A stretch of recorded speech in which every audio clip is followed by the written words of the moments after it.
So increased costs, I think, can be seen to be coming from areas surrounding compliance. And another area, I think, indirectly that you note in your report is that the outdated infrastructures of legacy systems have contributed to this cost. Specifically, even though de-risking, as you note in your report, is still a worry for people, the increased regulation that's associated with the banks and how they need to respond are one component of the costs. They're pressuring banks here in the US, and unless a company has a very large business volumes, the bank is saying, well, it may not be worth it for us to continue this relationship.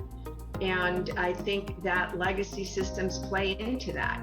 The implementation of new tools are costly and timely, and trying to balance that to minimize the costs are important. The second area I think that the costs are in is that each of the businesses as well are trying to comply with a number of different regulations, and the processes that were manual and maybe sufficient in the beginning are no longer the case. So I think those are adding costs as well. Here in the US, our regulatory bodies are multi-layered that companies must respond to.